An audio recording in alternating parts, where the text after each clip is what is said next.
I'm a firm believer that in video games, gameplay is king. Time after time, I will take a game with subpar graphics that sport deeply engaging, enjoyable, well-made gameplay over a game that sports cutting-edge graphical realism but whose gameplay is lackluster, boring, or missing. The experience of directly engaging with a game world through gameplay in a palatable and fun way will always win me over far beyond the shallow charm of a graphically speaking pretty face. However, there are some games that my above rule of thumb just doesn't fit. While I hold gameplay as the #1 priority in the vast majority of games I play, there are some games that, when the right elements are brought together, when attention and intention is paid toward the surrounding secondary aspects of a game, gameplay can become less vital. In these rare cases, these secondary systems have to be brilliantly executed, beyond high quality, and typically in some way unique. It's also usually a combination of game elements rather than one specific system that shines brightly on its own. A strong art direction, the perfect scoring of music, a refined focus on bringing together these visual and auditory flares to craft distinct moments and swells of emotion can completely transcend a game's need to lean entirely upon gameplay to keep me engaged and invested. Sometimes these moments can come down to excellent writing, and sometimes it's visual storytelling that will capture me and make me wonder what's coming over the next horizon. One could argue that all games fall into this categorization. Aren't all games the sum of their many parts working in tandem, blending together to create an experience that goes beyond one aspect or discipline? Well, yes, that's absolutely true. But some games lean more heavily into one area or another. There are certainly games that are almost entirely centered upon gameplay alone. Indeed, some games have no plot to speak of beyond the sketchiest paper-thin backstory, and some don't even bother with that much. And there's no shortage of games that give no real priority to visual presentation, no attempt at making stunning graphics or artistic flair to their game, instead betting the metaphorical house that the gameplay will be so compelling, so entertaining, so engaging and fun that the player won't even care if the visuals are little more than stickmen or a wireframe character with no defining characteristics. And this works. I've played plenty of games that are no more than the most basic visual component and had an amazing time. If the thriving retro and pixel art genre attests to anything at all, it's that a game doesn't have to be aesthetically beautiful to be a success. But what about the opposite? What about games that are all art, all presentation, all experience with little to no play? Those games undeniably exist. The dreaded walking simulator label comes to mind. These games are often short, slow, and self-contained, and lacking in overt, direct engagement with the game's world, especially in a sense of play. There's almost always no real action, or if there is, it takes a backseat to the surrounding designs and assets being brought to the table for players to appreciate. I don't often have much interest in these types of games. Gameplay is, once again, king. When I game, I'm mostly driven by action, highly emotive stories, intricate and thoughtful writing, or by well-designed challenges. But sometimes I play a game that, lacking all of these elements, or at least in a way that is tied directly to prominent gameplay, makes up for these areas in art design, vibrantly engaging visuals, attention to mood and pacing, strong musical direction, a focus on specific series of moments, and the emerging of these individual elements into a greater whole. As cliche as it sounds, these games offer an experience that I can only describe as immersion into the vibe of the game offers, most of which are entirely unique and original, like a character all its own. If I'm honest with myself, and by proxy, you, as much as I love games that are intense and wild and challenging and full of adrenaline, sometimes I really appreciate a game that is all about the experience and the vibe.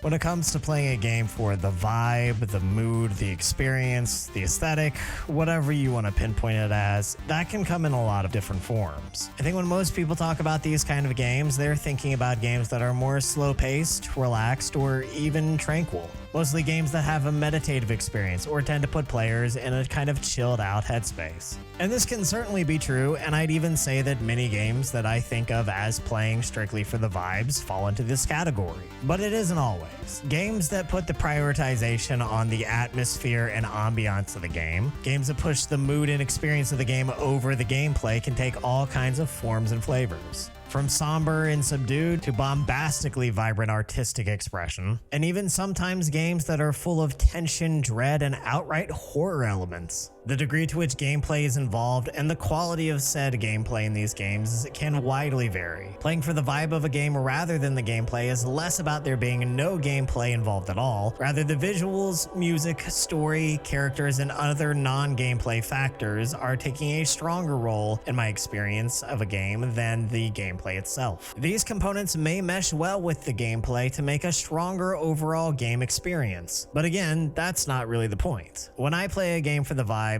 the gameplay takes second fiddle to the other game elements to such a degree that whether the gameplay is good, bad, or non-existent, I just don't really care because that's not why I keep engaging with the title in question. Let's take a look at a couple of titles and we can examine some examples of what creates the type of experience I'm talking about. Note that this is far from a complete list of games that have or could potentially create the type of environment and vibe that I'm talking about. If you know of some games that I don't have on this list that you think would really fit playing a game for the vibe, tell me about them in the comments below. I might take a look. Also note that while I'm not going to get into seriously heavy spoilers for plot and things of that nature, I may talk about basic plot and setup for these games for the purpose of context. And perhaps more importantly for these specific games, I will be giving different visual spoilers of some of the more evocative moments of the game. All of these games deserve to be played firsthand, so if you haven't already experienced any of the games on this list, go play them. They've all been out for a long time. Quit putting it off, and then come back and check out the rest of the video. And trust me, if you don't come back, I'll know. Cool? Cool.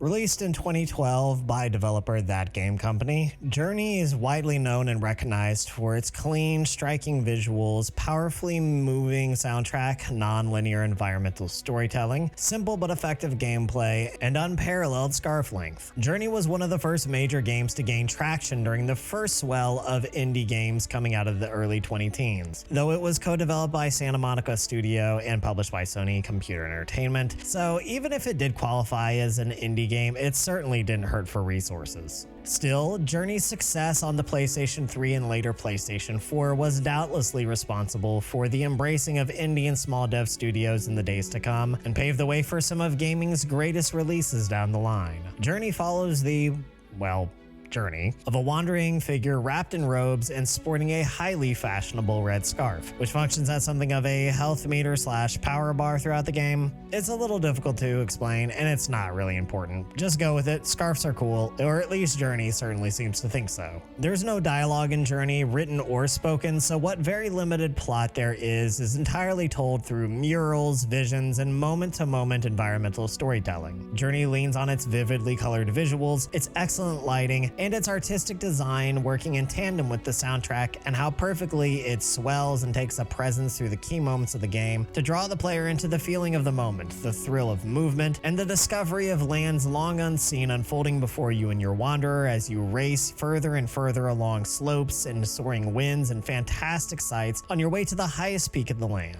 Despite the overall game being almost devoid of challenge and dangers, there's a simple thrill of just simply journeying along through the whole game thanks to artful and well-paced traversal mechanics that bring you along in constant, graceful movements from one locale to the next, all the while exploring and taking in the many small clues about who the wanderer is and who came on this journey before you. Gameplay is simple and direct, with very little variance or interaction with the world beyond the jumping, sliding, flying, and navigating the environments, and the occasional activation of machinery long dormant and forgotten. This is fine, as so much of the core engagement with Journey is with the traversal and exploration itself rather than combat or participation in any particular action-oriented gameplay. There's also a multiplayer adjacent aspect to the game, in that during your journey you can sometimes cross paths with other wanderers who are making the same trek as you are. There's no real way to communicate with other players. There is an interaction that lets you like chirp at each other, but it's all meaningless and there's little to no way for you to aid each other aside from walking along the same path forward together. This is actually a pretty intriguing variance in the gameplay experience.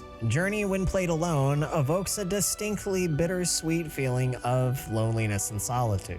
Unless you encounter another player along the way, your wanderer will never cross paths with any person throughout Journey's runtime. You are alone, save for a few native creatures and magical entities, and the isolation too is a part of the overall vibe of Journey, and it fits in very well with its aesthetic, which, although often joyous, energized, and jubilant, also embraces many a moment of melancholy and reflection on how very alone you are. Yet this feeling shifts to something entirely different upon encountering another wanderer and journeying alongside them. Without a word, without any communication, without really even being able to help one another, finding a wanderer and journeying with them can transform that lonely isolation into sharing each moment of breathtaking beauty and curious wonder and quiet companionship. Whether alone or with a stranger you cross paths with, Journey has the visual and musical strength to carry the game entirely on those merits, and is one of, if not the first games that I played for the vibe alone.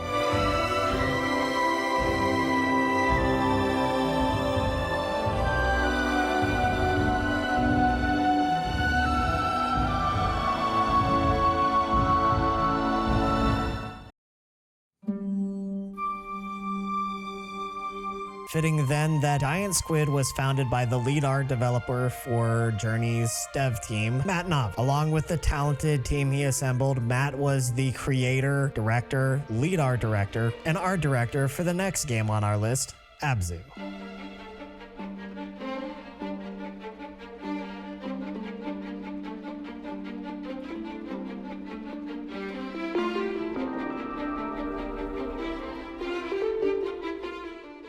I don't have a lot to say about Abzu, not for lack of the game being interesting or relevant. To the contrary, there's so much about Abzu that is compelling. But anyone who spends some time playing or watching both Journey and Abzu can tell that these two games share more than a surface level of similarity. I feel like Matt Nava very much took a if it's not broke, don't fix it approach to Abzu, and all the strong points, the distinctive style, the feel of jubilant exploration of places both beautiful and ancient and mysterious that were so present in Journey are alive and well in Abzu. We see the attention to detail, the skillful use of vibrant colors, the power of motion and speed, acceleration, the synergy of audio and visual that defined the standout moments in Journey, used over and over again. Likewise, the deliberate use of quiet contemplation in the right moments and the sense of isolation in a large world. One major standout that sets Abzu apart is the stunning abundance of aquatic wildlife populating the game's many undersea locales. Almost every species of fish you can imagine and many that you've never heard of before.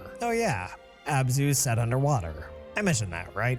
Yeah, Abzu is Journey with mermaids. Sort of. Look, just go with it, okay? Gameplay in Abzu is similarly limited in scope and tightly focused as Journey, with the majority of gameplay being simple navigation through the oceanic wonderlands, as well as a variety of sunken ruins and remains of ancient and surprisingly advanced civilizations. There are some minor prompts, mostly to activate a few environmental interactions, meditation statues that allow you a wonderfully close-up, intimate look at various sea creatures, and most importantly, the ability to ride various sea buddies. And honestly, this is all the play we really need, as the simple exploration and stunning visuals in the immersive world of Abzu is all that's needed to sell the experience. Much of what can be said about Journey can be said about Abzu, and that is a huge compliment as far as I'm concerned. The two games have their own flavor, but they are very close to one another, like milk chocolate and dark chocolate. And whether you find more appeal in the ocean's dark, mysterious depths in Abzu, or the rolling golden sand dunes of Journey, the vibes for both of these games is as undeniable as they are unforgettable.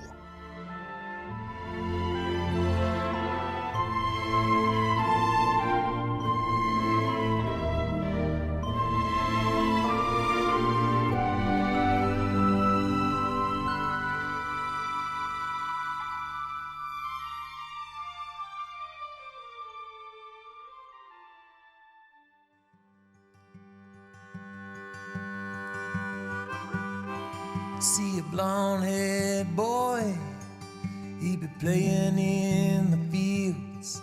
and his daddy lifts him up on his steering wheel. He says, one day, son, this'll all be yours, and the banks of the rivers are lined in gold.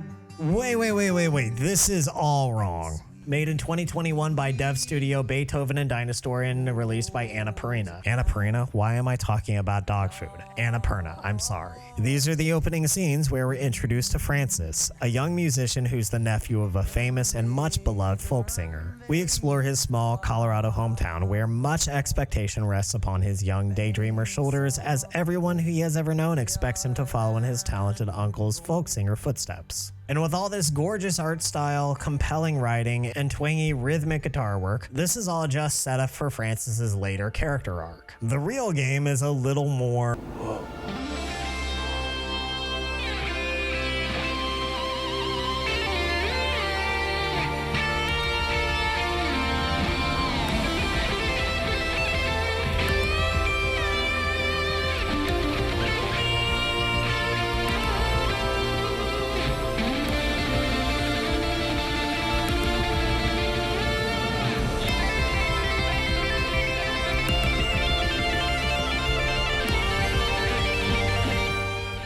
There are some truly spectacular out-of-this-world visuals in the Artful Escape, with its rich, vibrant color palette, strange and whimsical alien life forms on the many planets you visit, and a sense of grandiosity that meshes well with the fish-out-of-water scenario that Francis finds himself in. Throughout a larger-than-life journey filled with musical flourishes and an unfolding, reactive landscape that harmonizes with the playing of our protagonist's guitar, we also get to observe Francis going through personal changes and discoveries as he wrestles with self-doubt and the difficult task of finding who he is as an individual versus who he has been told he is supposed to be, all while embarking on a fantastic journey through the cosmos. By the end, Francis steps out of his uncle's lengthy shadow and into his own destiny, complete with a totally customizable wardrobe change, name change, the works, which was a nice touch that I didn't expect. Gameplay in the Artful Escape is super secondary to the spectacle and vibe of the intergalactic roller coaster Francis and the player find themselves on. Most of the game is simply walking to the right, with the occasional platforming segment and jumps between open ground, which is more of a simple engagement than any sort of challenge or difficulty.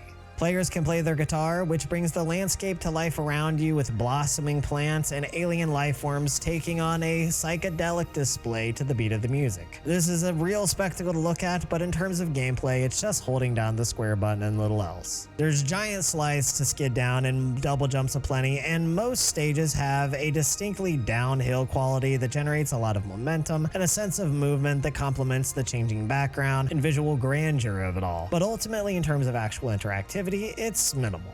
There's also musical face-offs against some truly amazing creatures and aliens, which is again quite the spectacle, but these battles amount to a game of Simon Says with guitar. All this sounds like some pretty stern criticism, and fair enough, except for one thing.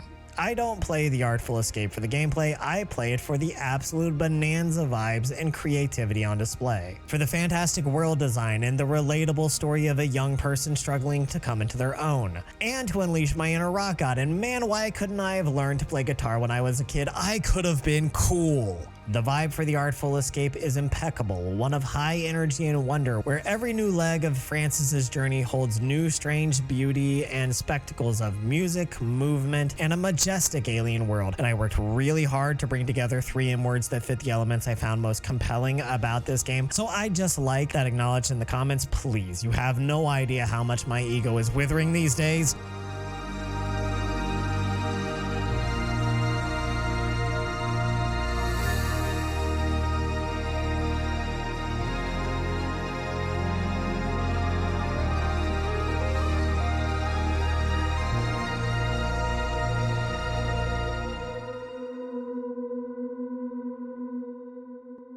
As you can tell, most games that I play for the vibe tend to lean toward the bright and colorful, energized and compelling music, and a blend of high energy and quiet contemplation. This is not always the case.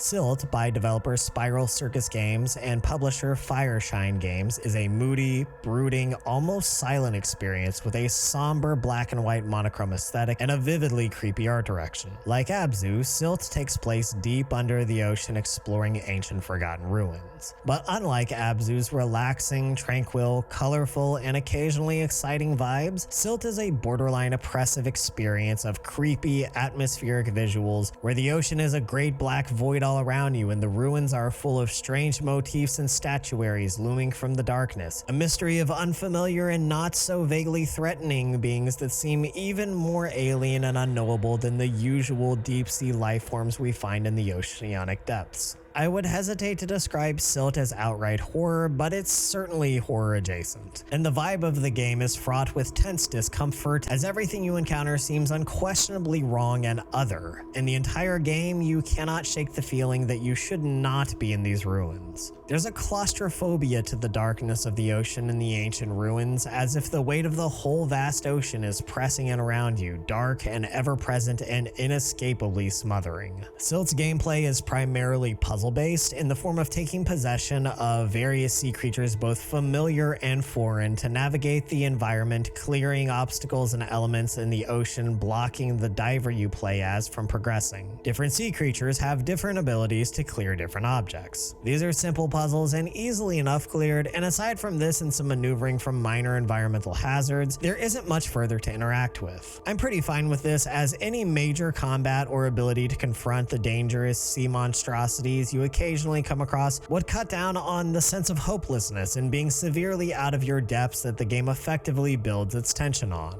The gameplay and puzzle solving is fairly forgettable, but the uncomfortable vibe of the murky depth of the sea all around you, black and infinite, combined with the creepy alien art and aesthetic of the ruins you explore, really do make for an unsettling experience that makes the game worth a play for the persistent feeling of, oh my god, I'm not supposed to be here. How is the ocean even creepier and weirder than it normally is? Which is totally a vibe, and you can't convince me otherwise.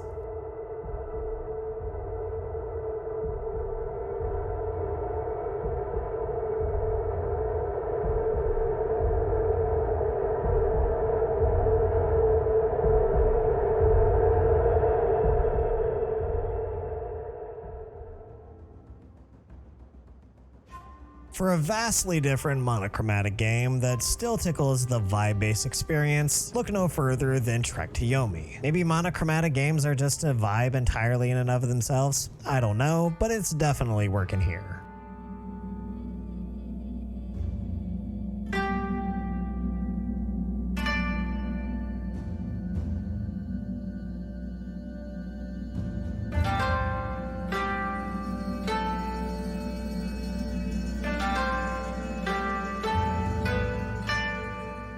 Trek to Yomi is an action-adventure title around a samurai's travels on his way to the afterlife by developer Flying Wild Hog and famed indie publisher Devolver Digital. Heavily inspired by renowned Japanese director Akira Kurosawa, Trek to Yomi is presented through gorgeous still shots and laterally moving camera angles that make masterful use of perspective along with lighting and shadow that are so well matched with the monochrome black and white colors that making the game in full color feels like it would damage the presentation for the worst. Trek to Yomi masterfully presents natural landscapes, dense Japanese towns, burning homesteads, and the eerie Japanese afterlife. Whether sorrowful and tragic, contemplative and beautiful, or tense and macabre, Trek to Yomi plays through a number of emotions throughout its 5 or so hour runtime, and these are skillfully conveyed through the use of carefully considered and deliberate shots that would be a great study for any cinematographer. Gameplay in Trek to Yomi is competent for the most part, but on the shallow side, mostly centered around sword combat with various bandits and rogue samurai, and later the denizens of the underworld, which are mostly ghostly apparitions and spirits. The combat is pretty ever-present, but while it's not terrible, it's not the game's strong point by far. And it definitely wasn't what kept me playing the whole way through. Combat was the vehicle through which I engaged with the game, certainly, but the main motivator for me was simply enjoying the vibe of the art style and direction, and seeing what type of gorgeous shot the breathtaking landscape would be presented in next as I continued my trek.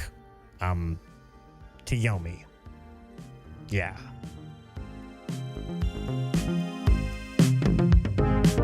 There was a boy at that time, he'd to know that by playing a game like the hero he'll become, the motherboard will be calling him upon, understanding to that the digital world. Endless adventures drag all the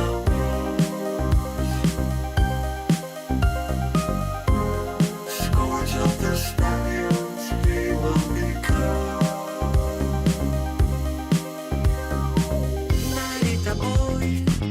Narita boy, heal the techno sword.